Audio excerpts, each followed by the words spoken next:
அனைவருக்கும் வணக்கம். நான் உங்கள் குரு தங்கராஜன். ஏஜேஎஸ் அப்பா ஜோதிட சூத்திரம், ஏஜேஎஸ் ஆத்மா ஜீவா சரீரா முறையில் திருமண பொருத்தம் பார்க்கும் திருமண பொருத்த திறவுகோல் 64 விதிகள். இந்த 64 விதிகளை கொண்டு திருமண பொருத்தம் பார்க்கறதுக்கு நாம் தொடர்ந்து பயிற்சி வகுப்பு நடந்துக்கிட்டே இருக்கு. காலையில் 6 மணியிலிருந்து 7 மணி வரைக்கும் ஒரு வகுப்பு, மாலையில் 6 மணியிலிருந்து 7 மணி வரைக்கும் ஒரு வகுப்பு, ஆன்லைன் வகுப்பு. WhatsApp number 944 28 94 699.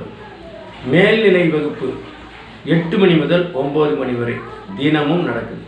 உலகத்தின் எந்த பகுதியில் நீங்கள் இருந்தாலும் கூட இந்த ஜோதிடத்தை, அப்பா ஜோதிட சூத்திரத்தை, திருமண பொருத்தம் பார்க்கக்கூடிய அந்த 64 விதிகளை தெரிந்து கொண்டு நீங்கள் திருமண பொருத்தம் பார்த்தால் நிச்சயமாக மக்களுக்கான சேவையை உங்களால் செய்ய முடியும். கணவன் மனைவி பிரியாமல் வாழ்க்கை துணை வம்சம் தலைப்பதற்கான மார்க்கமும் அதில் இருக்குது. இப்போ இந்த ஜாதகத்தில் நமக்கு என்ன கிடைக்குது அப்படின்னா, நீங்கள் சொன்ன மாதிரி நான் பார்த்தேன், இவர்கள் காதல் திருமணம் செய்து கொண்ட ஜோடி 5 வருஷத்துக்கு முன்னாடி காதல் திருமணம் செஞ்சுக்கிட்டாங்க. ஆனால் இந்த ஜாதகத்தில் பார்த்தீங்கன்னாக்கா இவருடைய ஜென்ம நட்சத்திரமானது குருவாக இருக்குது. இவர் கல்யாணம் பண்ணிக்கிட்ட பையன், இது பொண்ணோட ஜாதகம், பையனோட ஜாதகம் பார்த்தீங்கன்னாக்கா புதனுடைய நட்சத்திரம். அந்த பையன் பார்த்தீங்கன்னாக்கா ஆயில்யம் நட்சத்திரத்தில் பிறந்தவன். அப்போ புதன் தானே இங்கே ஆயில்ய நட்சத்திரம் புதனாகிறார். அந்த புதன் பார்த்தாங்கன்னா நீச்சம் பெற்ற சந்திரனுடைய நட்சத்திரத்திலெல்லாம் ஏறி நிற்கிது. அப்போது புதனாகிய அந்த பையனுடைய ஜென்ம நட்சத்திரம் சந்திரன் சாரம், நீச்சம் பெற்ற சந்திரன் சாரம் ஏறினால் வசியம் உண்டாகாதுன்னு சொல்கிறீங்க. கணவன் மனைவி ஒற்றுமையாக வாழ மாட்டாங்கன்னு சொல்கிறீங்க. குழந்தை பாக்கியம் கூட கிடைக்காதுன்னு சொல்கிறீங்க. ஆனால் இவங்க காதல் கல்யாணம் பண்ணிக்கிட்டாங்க, 5 வருஷம் ஆகுது, குழந்தைங்களும் இருக்குது. இது எப்படி இந்த விதிக்கு மீறின மாதிரி இருக்குது? இதுக்கு எனக்கு விளக்கம் வேணும் அப்படின்னு ஒரு ஜோதிடர் விளக்கம் கேட்டு இந்த ஜாதகத்தை அனுப்பிச்சிருக்கார். அவருக்கு விளக்கம் சொல்லக்கூடிய அதே நிலையில் மக்களுக்குமான ஒட்டுமொத்தமான ஜோதிட துறையில் இருக்கக்கூடிய அனைத்து ஜோதிட ஆர்வலர்களுக்கும், ஜோதிடத்தினுடைய உயிர்நாடியாக ஜோதிடத்தை நேசிக்கக்கூடிய அனைவருக்கும் மக்களுக்கும் கூட இந்த விதியை நாம் கரெக்டாக சொல்லணுங்கிறதுக்காக இந்த பதிவை போடுறோம். இதில் இவர் பாருங்க, இவர் 8/6/1998 2 மணி 30 நிமிஷம் PM 749வது பதிவாக இதை போட்டிருக்கேன். இப்போது 750வது பதிவாக இந்த ஜாதகத்துக்கு கணவனாக வந்த கணவனாக வந்த ஜாதகத்தை அடுத்த பதிவில் போடுறோம்.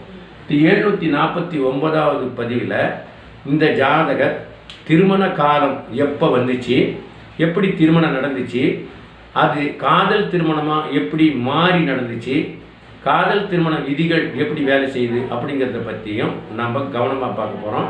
கணவன் மனைவி பிரியாமல் இருக்கிறதுக்கான சூச்சமும் இதுக்குள்ளே எப்படி இருக்குதுன்னு தெரிஞ்சுக்கணும். இவர் பார்த்தீங்கன்னா குரு திசையில் பிறந்தார், 7 வருஷம் 21 நாள் தான். அதுபோல் சனி திசையில் 19 வருஷம், 20 வருஷத்தோட சனி திசை முடிஞ்சிருச்சு. 21வது வருஷத்தில் புதன் திசையானது ஆரம்பமானது. புதன் யாருன்னா லக்னாதிபதி அப்படிங்கிறவர் தான் புதன். அப்போது கல்யாணம் நடக்கணும்னா லக்னம் 2 மற்றும் 7ஆம் பாவ தொடர்பு இல்லாமல் ஒருவருக்கு திருமணம் நடப்பதில்லை அப்படின்னு அப்பா ஜோதிட சூத்திரம் உறுதியாக உங்களுக்கு சொல்லுது. அந்த வகையில் புதனுடைய தசாநாதன் வந்தவுடனே லக்னாதிபதியான புதன் அப்படின்னு சொல்கிறோம். அப்போது புதன் வந்தவுடனே லக்னாதிபதி லக்னத்திற்கு மறையாமல் லக்னத்திற்கு 9ஆம் பாவத்திலே நின்று தசாநாதன் புதன் திசை நடத்துவதால் லக்னாதிபதியாகிய திசை, லக்னாதிபதியினுடைய திசை புதன் திசை. எனவே லக்ன தொடர்பு கிடைத்துவிட்டது அப்படின்னு சொல்கிறோம். அப்போ 2ஆம் பாவ தொடர்பு கிடைக்கணுமே அப்படின்னா 2ஆம் பாவ அதிபதி அப்படின்னா சுக்கிரன் தான் 2ஆம் பாவ அதிபதி. அவர் 2ஆம் பாவத்திற்கு 7ஆம் பாவத்திலே லக்னத்திற்கு 8ஆம் பாவத்திலே நின்று சுக்கிரன் பார்த்தீங்கன்னாக்கா சுயசாரம், பரணி நட்சத்திரம் 2ஆம் பாதத்திலே சுக்கிரன் சுயசாரம் பெற்றுக்கொண்டார். அப்பா ஜோதிட சூத்திர விதிகளின்படி ஒரு கிரகம் சுயசாரம் பெற்றுக்கொண்டால் அந்த வீட்டு அதிபதி கிரகம் இருக்கு, அது அவருடைய பிரதிநிதியாக பாவ பலனை தருவார் அப்படின்னு சொல்கிறோம். 2ஆம் பாவ அதிபதி மேசராசியிலே நின்று சுயசாரம் பெற்றுக்கொண்ட காரணத்தினால் சுக்கிரனுடைய பிரதிநிதியாக செவ்வாய் செயல்படுவார். அப்படியானால் அந்த செவ்வாய் பார்த்தீங்கன்னா செவ்வாய் சந்திரனுடைய 3ஆம் பாதத்திலும் புதன் பார்த்தீங்கன்னா சந்திரனுடைய 4ஆம் பாதத்திலும், அதாவது ரோகிணி நட்சத்திரத்தில் 3ஆம் பாதத்தில் செவ்வாயும் ரோகிணி நட்சத்திரம் 4ஆம் பாதத்தில் புதனும் இருக்காங்க. அப்படியானால் இந்த செவ்வாயும் புதனும் ஒரே நட்சத்திரத்தில் தான் இருக்காங்க. அப்போ தசாநாதனுடைய தொடர்பிலே செவ்வாய் இருக்கிறார். செவ்வாய் 2ஆம் பாவ அதிபதியுடைய பிரதிநிதி. 2ஆம் பாவ அதிபதி சுக்கிரன் தான். அவர் சுயசாரம் பெற்றுக்கொண்ட காரணத்தினால் அவருடைய பிரதிநிதியாக செவ்வாய் செயல்படுவார். அப்போ 2ஆம் பாவ அதிபதிக்கு செவ்வாய் அப்படிங்கிறவர் புதனுடன் தசாநாதனுடன் லக்னாதிபதியுடன் கூடினார்.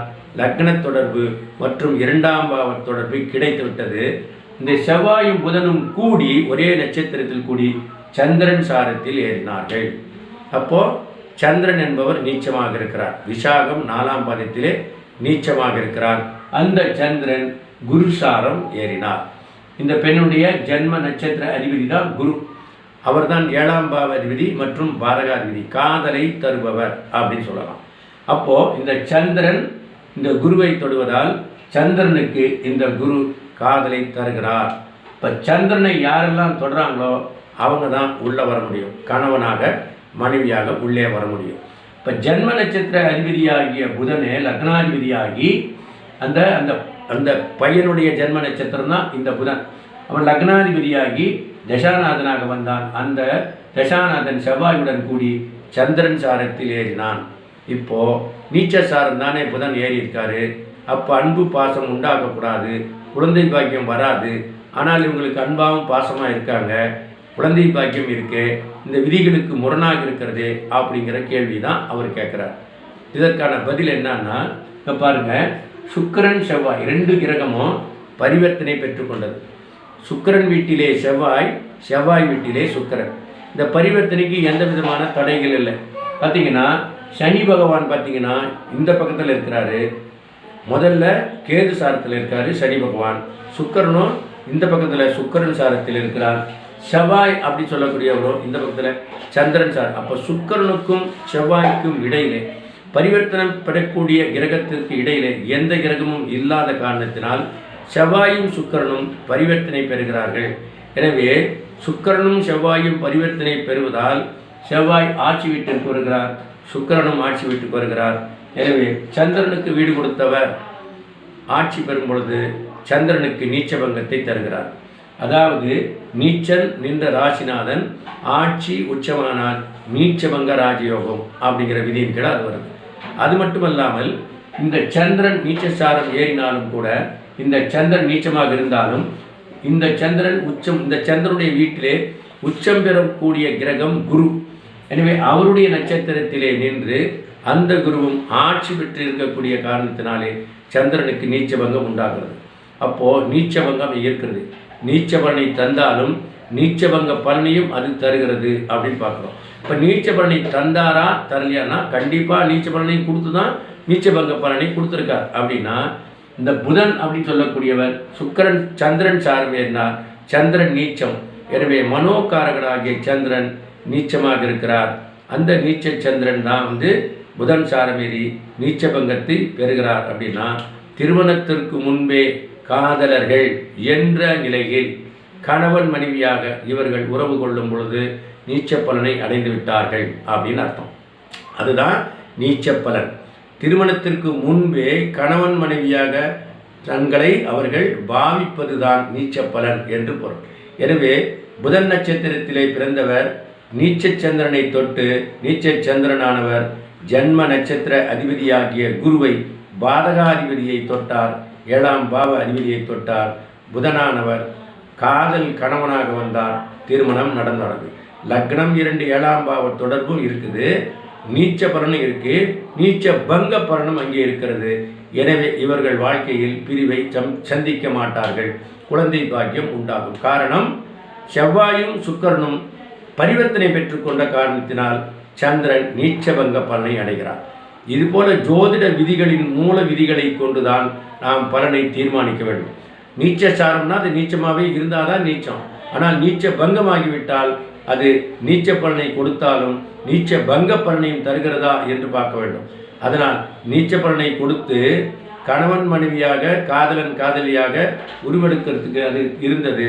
ஆனால் நீச்ச பங்கமாகி அது அந்த நீச்ச பலன் நீக்கிவிட்டது. எனவே இவர் கணவன் மனைவியாக வாழ்கிறார்கள், குழந்தை பாக்கியமும் உண்டு.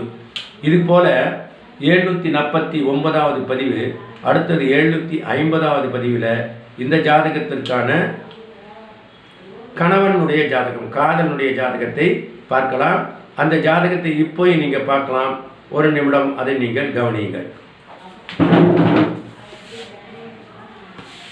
749வது பதிவு பெண்ணுடைய ஜாதகம் வலது பக்கத்திலே இருக்கிறது. இவருடைய காதலனாக திருமணம் செய்து கொண்ட கணவனுடைய ஜாதகம் இடது பக்கமாக 13/10/1990 4 மணி 10 நிமிஷம் AM ஆயில்யம் நட்சத்திரம் 1ஆம் பாதத்தில் பிறந்தவர்.